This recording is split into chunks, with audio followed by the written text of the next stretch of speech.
Sir recent గా చిరంజీవి గారు Laila event లో పరిశ్రమలో అందరూ ఒకటే మాకు ఎలాంటి కాంపౌండ్స్ లేవు అన్నారు.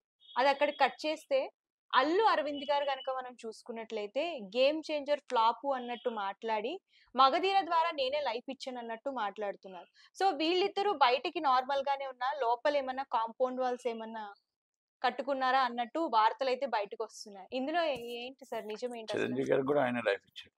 హ్మ్. ఇప్పుడు చిరంజీవి గారికి ఆయన లైఫ్ ఇచ్చాడు. హ్మ్. మన రామ్ చరణ్‌కి ఆయన లైఫ్ ఇచ్చాడు. హ్మ్. అంటే ఇప్పుడు ఫ్లాపు అనేటప్పుడు హ్మ్. అరవింద్ గారు ఒక్కటి ఆలోచించుకోవాలి. గుండెల మీద చెయ్యేసుకొని హ్మ్. ఆ సినిమా చూసి ఇంకో సినిమా చూడండి. హ్మ్. నేను పేరు చెప్పను గానీ ఇంకో సినిమా చూడండి. హ్మ్. ఈ 2 సినిమాలకి నేషనల్ అవార్డు దేనికివ్వాలా? సమాజానికి ఎందుకు పనికొస్తుంది? హ్మ్. ఆ సమాజానికి ఆ వ్యక్తి క్యారెక్టర్ ఏంటి? ఆ వ్యక్తి ఎంత ఎంత ప్రాణం పెట్టి ఆ క్యారెక్టరైజేషన్ చేశాడు అనేది ఒక్కసారి మనం ఆలోచించుకోవాలి. మనం సినిమా వాళ్ళు మనందరం ఒకటి మాట్లాడుకుంటుంటాం. హ్మ్. ఏం మాట్లాడుకుంటాం తెలుసా? ఫ్లాపు, హిట్‌లతో మనకు సంబంధం లేదు. అక్కడ డైరెక్టర్ బాగా చేశాడా? స్క్రీన్ ప్లే చేశాడా? అసలు హీరో చేశాడా లేదా? హీరో ఎంత క్యారెక్టరైజేషన్ చేశాడు? హీరోయిన్ ఎంత బాగా యాక్ట్ చేసింది, ఆ సైడ్ ఆర్టిస్ట్ ఎలాగ యాక్ట్ చేశారు, కామెడీ ఎలా పండించారు, ఆ విలన్ ఎలాగ యాక్ట్ చేశాడు, ఆ క్యారెక్టరైజేషన్ నుంచి మనం ఆ హీరోని ఆ ఆర్టిస్ట్ని మన నెక్స్ట్ సినిమాకి తీసుకుంటాం అనేసి మనం ఎప్పుడు చెప్తూ ఉంటాం. మనం ఫ్లాప్ అంటానికి కారణం ఏంటి అంటే పెద్దలు అరవింద్ గారు చాలా మంచి వ్యక్తి. మీరు రామ్ చరణ్ గారిని పైకి తీసుకొచ్చిన, చిరంజీవి గారిని పైకి తీసుకొచ్చిన, మొత్తం ఎంటైర్ మెగా ఫ్యామిలీని మీరే భుజం మీద మోసినా ఇలా మీరు అనొచ్చా? మీ మేనల్డే కదా, పెద్దలు కదా. ఒక్కసారి మీ గుండెల మీద చేసుకొని ఇలాగ అనవచ్చా అనకూడదు మీరు చెప్పండి.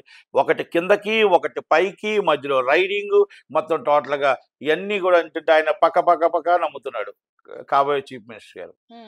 అదే దిల్ రాజు గారు. ఆయన అధినేత ఇప్పుడు రాష్ట్రానికి నేత కదా. మరి ఆయన నవ్వుతున్నాడు పక్క పక్క పక్క. అంటే ఎవరిని మీరు నవ్వుతూ ఎలా చేస్తున్నారు? రామ్ చరణ్ గారినా లేకపోతే సినిమానా? మీరు సంక్రాంతికి వస్తున్నాడు పబ్లిసిటీ ఎంత, ఆయన పబ్లిసిటీ ఎంత, ఈ 2 వ్యత్యాసం తీయండి.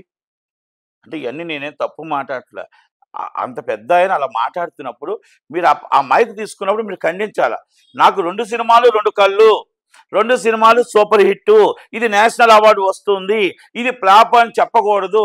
అనుకోకుండా అరవింద్ గారు చెప్పారని ఒక మాట మీరు చెప్పుంటే మీ మీద గౌరవం పెరిగేది.